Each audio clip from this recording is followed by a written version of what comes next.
the 3 stages of cooperation. The first is called a visitor, VCR, visitor. When you're talking to a person who's a visitor, they're not convicted yet. They don't think they got a problem. Now you may be really, boy, they got a problem.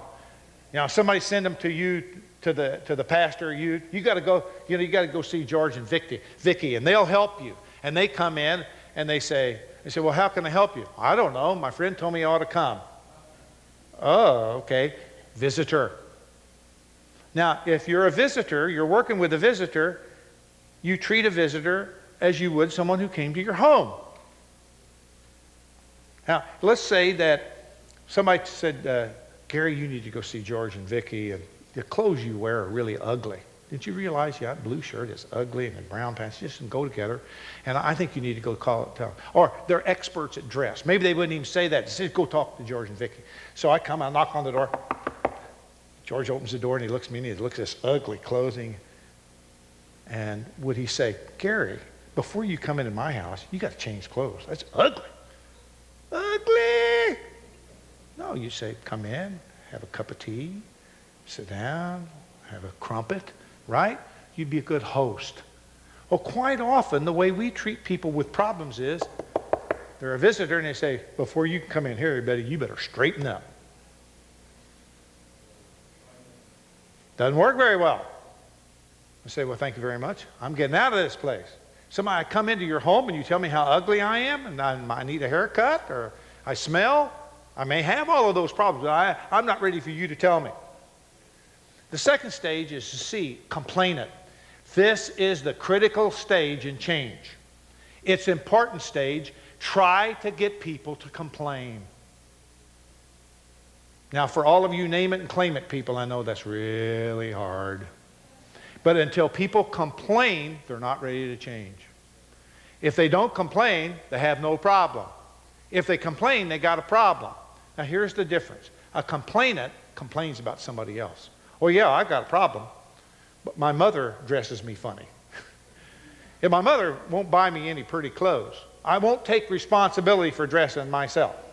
Somebody else is responsible. You do not try to solve the problem if they're blaming somebody else.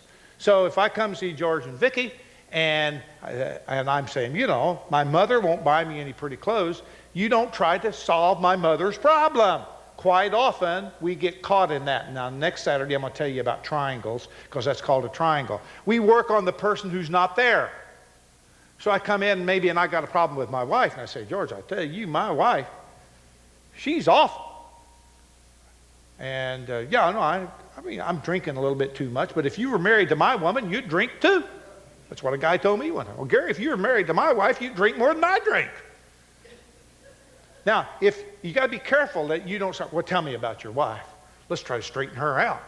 And of course, a lot of them will say, well, Gary, I think when I was pastor, they say, I think you ought to go talk to my wife and tell her to submit to me. Yeah, oh, that'll work. That'll work.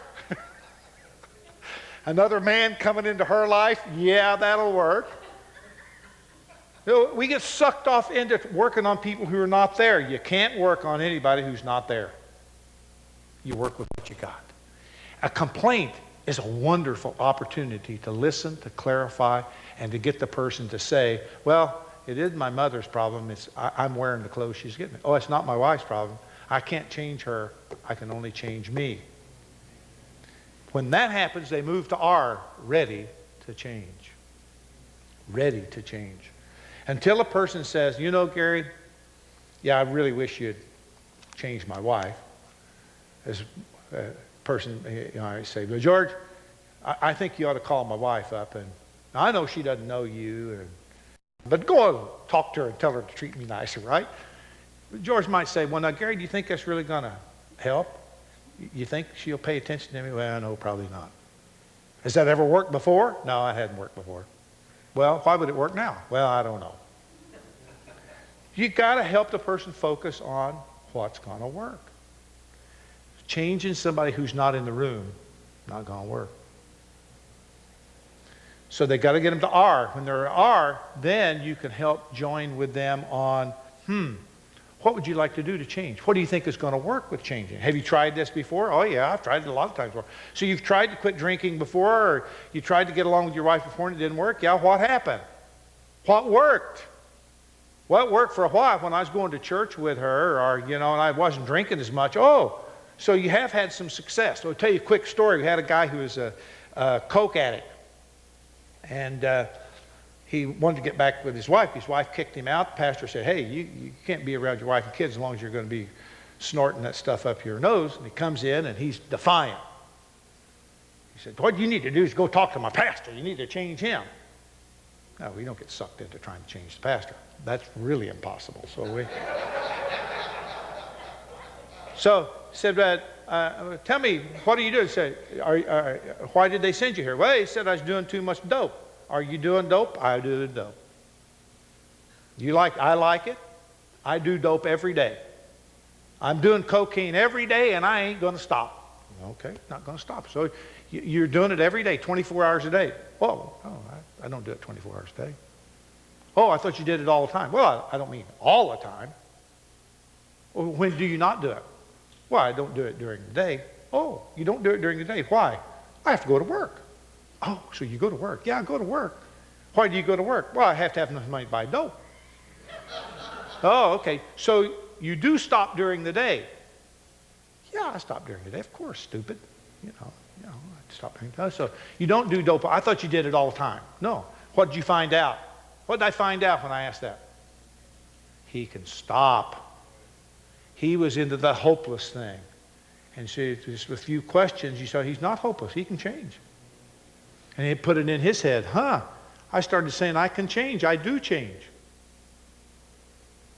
His story's in the book. You read it in that book. So you don't try to put your stuff on them before he has that insight, for he's at R, ready to change. Now here's what happens. A guy gets at R, he agrees on what he's going to do, he goes home, and he relapses.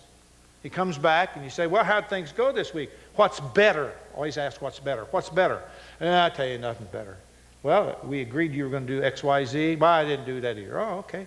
What'd you learn from that? What'd you learn? Well, I relapsed. Oh, okay. So you relapsed. What did you learn from relapsing?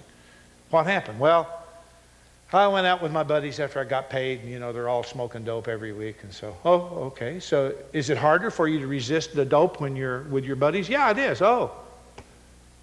So maybe that's a big temptation. Now, yeah, that's a big temptation. I mean, it may seem simple to you, but you're working with someone who's got these very, very bad habits, doing the same thing the same way and expecting different results.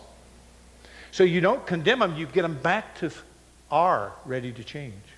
Because if they're not at R, if they don't have hope, if they don't have expectations, they don't have faith, they don't have a support system, they're not going to go on to the rest of the way. Are you with me?